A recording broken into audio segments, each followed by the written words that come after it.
Making some chicken stock. I tried it this way, but I wanted to roast the chicken and vegetables before I put it in. So, use the steam. That's what I've got. I got a whole chicken cut up, and I've got a couple of extra packages of wings. Contrary to the usual advice, I use more carrots, more onions, more celery than most recipes. I cut both the celery and the carrots to about 2 to 3 inch lengths. The really thick ends of the carrots I split to expose more of the carrot. I like my stock to be of a golden color, and that helps. With the onion, I didn't remove the skins. I just washed them. See that in there. That also adds color and some depth of flavor. I put a little bit of salt, not much. I've got garlic, clove, just sliced in half. There's one piece there, and one piece there. And I've got it cooking at 425. That'll take about an hour until it roasts up to the point that I'm going to put it into the stock pot. Meanwhile, I fill a stock pot.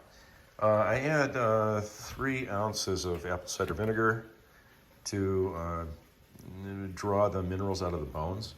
I also, since this is going to be for like the equivalent of Italian penicillin, I'm using ginger and turmeric, which I'm adding to my pot. It's coming along pretty good. Almost ready to remove and put in the stock pot. I already pulled the garlic halves and didn't want them to burn, so pulled them and put them in the stock pot. Yeah, I've decided not to toss the breasts in. I will salvage those. If you cook them in the chicken stock, it'll render them flavorless and kind of pretty much toss the meat. So I put everything else in, and I'm about to add the aromatics. That'll be parsley, thyme, some black peppercorns. I like to put in some red crushed pepper flakes. I'll show you that in a second. I add dill. I love dill, and I think it adds a nice flavor. For the parsley, I just chop off the ends and trim it. So I got thyme, dill, and my parsley. The stems impart just as much flavor as the leaves. In fact, sometimes it's even better. Not great in a salad because it's stemmy, but it adds great flavor to the stock. I started with cold filtered water.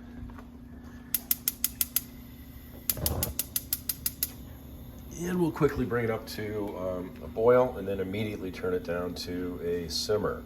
So you should see bubbles coming up, but not a boil. Otherwise it will make the stock cloudy.